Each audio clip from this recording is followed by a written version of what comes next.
بسم الله الرحمن الرحیم والذین فی اموالهم حق معلوم للسائل والمحروم. و کسانی که در اموالشان حق مشخص شده دارند برای هر سوال کننده و محروم.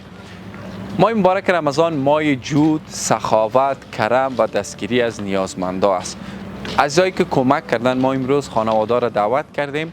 البته خیمه را به خاطر ازی زدیم که هوا بارندگی است در کابل شدیدن که مبادا جنسشان تر شوه یا که خودشان اذیت شوند. بسای مواد غذایی آرد و روغن، بوره، نخود، چای، لوبیا و مواد دیگه است که به خانواده داده میشه.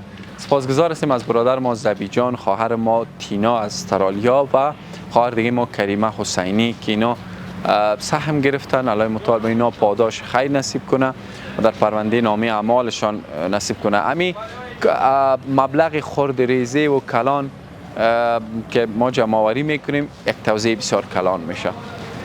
و دوستای دیگه که حتی نخواستن اسمشان ذکر شوه یا کمک کردن، تقاضام نکردن ویدیو، ما به خاطر اطمینان قلبشان ویدیو را میگیریم میفرستیم. الله متعال در پرونده نامه اعمال خیر اینا نوشته کنه. شما لینک ها را مشاهده میکنید دوستان عزیز. ماه مبارک رمضان بهترین فرصت برای کمک و دستگیری از نیازمندا است. مرحله کار اول کار تمام شده، بسته ها را به سر جایش چیندیم. مرحله بعدی دعوت خانواده ها است و به سر جای خودشان قرار میگیرن. شما لینک ها را مشاهده کنین. از هر طریقی بر شما ساده است، از طریق وبسایت هلپرز کلاب، از طریق وسترن یونین، مانیگرام، حواله، هر کدام که بر شما ساده تر است ما زمینه و راه را بر شما آسان میسازیم. میریم فامیلا را دعوت میکنیم و باید باشه از صفات فکر و صفات ساختگی که به نام بنیاد یا به نام شخصی خود ما ساخته شده جدا بپرهیزین تا که مطمئن نشدین به مردمان قلابی پول نفرستین.